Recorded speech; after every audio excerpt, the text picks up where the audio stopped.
السلام علیکم ورحمۃ اللہ وبرکاتہ۔ یا ایھا الذین آمنوا توبوا الی اللہ توبۃ نصوحا، صدق اللہ العظیم۔ اللہ تبارک و تعالیٰ کا ارشاد ہے کہ ایمان والو اللہ کے سامنے سچی توبہ کر لو، پکی توبہ کر لو، اللہ تعالیٰ تمہارے گناہوں کو معاف فرما دے گا، تمہاری توبہ قبول کر لے گا۔ آج انسان مایوس ہو جاتا ہے کہ ہمارے اتنے سارے گناہ ہیں، ہماری زندگی گناہوں میں گزر گئی، خطاؤں میں گزر گئی، کہ ہمارے گناہ معاف ہوں گے، ہمارے اتنے سارے گناہ معاف ہوں گے؟ تو انشاءاللہ ان کے گناہ ضرور معاف ہوں گے۔ اور آج کی ویڈیو میں یہی بتانے جا رہا ہوں کہ اللہ تعالیٰ گناہوں کو کیسے معاف کرتا ہے، گناہ معاف ہوتے ہیں یا نہیں ہوتے ہیں۔ تو ویڈیو میں ساتھ رہیے گا تو انشاءاللہ آپ کو فائدہ ہوگا، اور انشاءاللہ آپ گناہوں سے توبہ کریں گے، گناہوں سے بچنے کی کوشش کریں گے، اور آپ کی جو مایوسی ہے وہ بھی ختم ہوگی انشاءاللہ۔ دیکھیں، دنیا میں بڑے بڑے لوگ آئے جنہوں نے بہت بڑے بڑے گناہ کیے، اللہ تعالیٰ نے انہیں بھی معاف کر دیا۔ حضرت واشی رضی اللہ تعالیٰ عنہ، جنہوں نے حضرت امیر حمزہ رضی اللہ تعالیٰ عنہ کو شہید کیا، یہ حضرت ہندہ رضی اللہ تعالیٰ عنہ کے غلام تھے۔ حضرت ہندہ بھی اس وقت تک مسلمان نہیں ہوئی تھی، اور حضرت واشی بھی مسلمان نہیں ہوئے تھے۔ تو حضرت ہندہ رضی اللہ تعالیٰ عنہ کے کہنے پر حضرت واشی رضی اللہ تعالیٰ عنہ نے حضرت امیر حمزہ رضی اللہ تعالیٰ عنہ کو شہید کیا، اور پھر بعد میں اللہ تعالیٰ نے ایمان کی توفیق دی، حضرت ہندہ بھی مسلمان ہو گئیں، حضرت واشی بھی مسلمان ہو گئے۔ تو رسول اللہ صلی اللہ علیہ وسلم کی خدمت میں حاضر ہوئے، کلمہ پڑھنا چاہتا ہوں۔ نبی نے فرمایا کہ میرے سامنے نہ بیٹھا کرو، میرے دائیں یا بائیں، میرے سامنے سے ہٹ کر بیٹھا کرو، میں آپ کو دیکھتا ہوں تو مجھے اپنے چچا حضرت امیر حمزہ رضی اللہ تعالیٰ عنہ کی لاش نظر آتی ہے۔ چنانچہ حضرت واشی رضی اللہ تعالیٰ عنہ اتنا بڑا گناہ کیا، حضرت امیر حمزہ رضی اللہ تعالیٰ عنہ جو سید الشہداء ہیں ان کو شہید کیا، اللہ تعالیٰ نے انہیں بھی معاف فرما دیا۔ اور قرآن پاک کی آیت ہے، قل یا عبادی الذین اسرفوا علی انفسہم لا تقنطوا من رحمۃ اللہ۔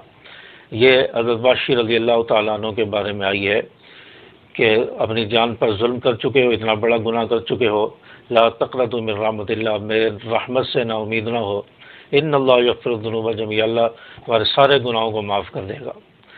تو حضرت واشی رضی اللہ تعالیٰ عنہ کا اتنا بڑا گناہ اللہ نے وہ بھی معاف کر دیا، ہمارے گناہ تو اتنے بڑے نہیں ہیں۔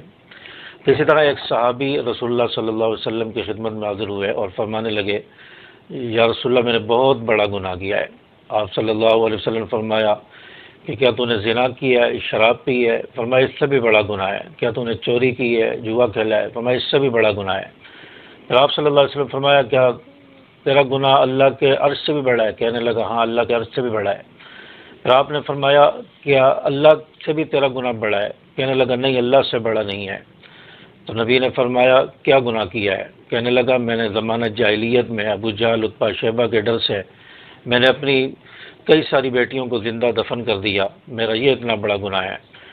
یہ بات رسول اللہ صلی اللہ علیہ وسلم نے جب سنی تو نبی کی آنکھوں سے آنسو بہہ رہے، موتیوں کی طرح آنسو جاری ہو گئے۔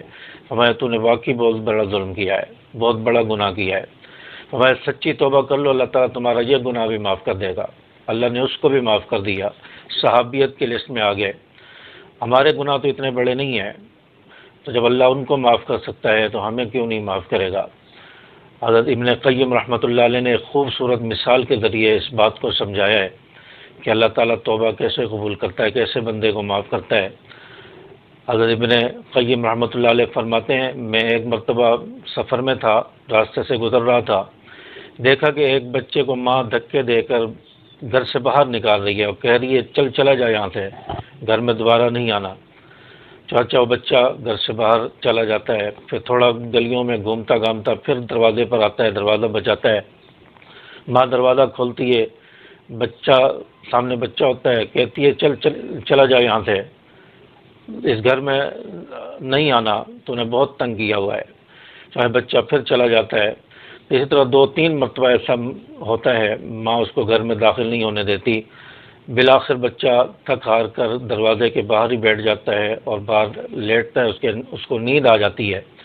ماں دیکھتی ہے کافی دیر تک بچہ نہیں آیا، تو پتہ تو کروں، جب دروازہ کھولتی ہے دیکھتی ہے بچہ تو باہر لیٹا ہوا ہے، بچہ تو نیند میں ہے، ماں بچے کو اٹھاتی ہے اور اسے پیار کرتی ہے، اس کے کپڑے جھاڑتی ہے، اپنے سینے سے لگاتی ہے، کہتی ہے جیسا بھی ہے تو میرا بچہ ہے، تو میرا لگتے جگر، تو ماں اس کو معاف کر دیتی ہے، گھر میں لے جاتی ہے۔ فرمایا اسی طرح ہی اللہ تبارک و تعالیٰ بھی بندے سے پیار کرتا ہے۔ جب بندہ گناہوں کی دلدل میں پھنس جاتا ہے، در در کی ٹھوکریں کھاتا ہے، گناہ کرتا ہے، گھومتا رہتا ہے، اور بالآخر تنگ آ کر جب اللہ کے دربار میں آ جاتا ہے، اللہ کی بارگاہ میں آ کر بیٹھ جاتا ہے، آنسو بہاتا ہے، اللہ تبارک و تعالیٰ بھی اس بندے کو اپنی آغوش میں لے لیتے ہیں، اپنی شایان شان اپنی باہوں میں لے لیتے ہیں، اور کہتے ہیں جیسا بھی ہے تو میرا بندہ، تو در درد کی ٹھوکریں کھاتا رہا، دھکے کھاتا رہا، میرے دربار میں آ گیا ہے تو میرا بندہ۔ اللہ بھی اس شخص سے پیار کرتا ہے اور اس کے گناہوں کو معاف کر دیتا ہے، اور اللہ تبارک و تعالیٰ اس سے محبت کرتا ہے، تو اللہ تبارک و تعالیٰ بھی اس شخص کو معاف کر دیتا ہے، اور اللہ تعالیٰ کہتے ہیں تو میرا بندہ۔ تو اسی طرح جس طرح ماں اپنے بچے سے پیار کرتی ہے، اللہ تبارک و تعالیٰ اس سے 70 گنا زیادہ اپنے بندے سے پیار کرتا ہے۔ بندہ ایک قدم اللہ کے پاس جاتا ہے، اللہ 10 قدم اس کے پاس آتا ہے، تو اللہ تبارک و تعالیٰ اتنی مہربان ذات ہے۔